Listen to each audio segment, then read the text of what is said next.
প্রিয় দর্শক, আমি আপনাদের দেখানোর চেষ্টা করছি। দেখুন, এই যে এত রাত এখন 1টার উপরে বাজে, এই কয়েকজন ছাত্র মাদ্রাসার শিক্ষার্থী এইখানে কি করছে তাদের দেখেন। আপনারা এখানে এত রাতে লাঠি নিয়ে কেন দাঁড়িয়ে আছেন? আমরা এখানে লাঠি নিয়ে দাঁড়িয়ে আছি যে এখন বাংলাদেশের পরিস্থিতি খুব খারাপ।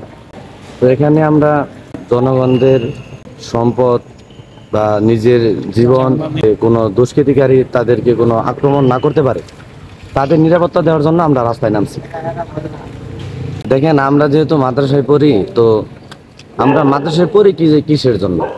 আমরা মাদ্রাসায় পড়ি যে যাতে করে মানুষের কোনো উপকার আসতে পারি, মানুষ যেন আমাদের দ্বারা যত মানুষের কোনো উপকার পায়।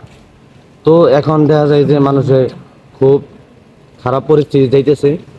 তো আমরা নিজ থেকেই আমরা ইসলাম যে এত সৌন্দর্য, এই সৌন্দর্যটাকে ফুটিয়ে তোলার জন্য আমরা নিজের পক্ষ থেকে সমাজ সেবা করার জন্য আমরা রাস্তায় নামছি। দেশে আমাদের আমাদের জনগণের অবস্থা খুব খারাপ যাচ্ছে। তো জায়গায় জায়গায় দুর্নীতি হচ্ছে, ডাকাতি হচ্ছে, চুরি হচ্ছে।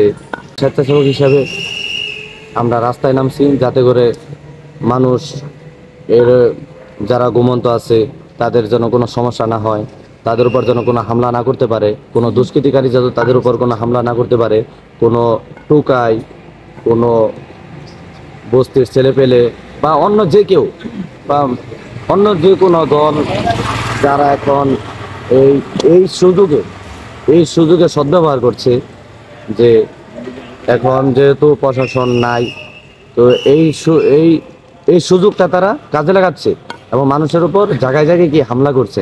এমনকি আমরা যখন এখানে আসলাম তার কিছুক্ষণ পূর্বেই আমাদের আমাদের এক সাইডে ওইদিকে আদাবর 8 নাম্বার রোডে এক ফ্যাক্টরির উপর আক্রমণ করছে।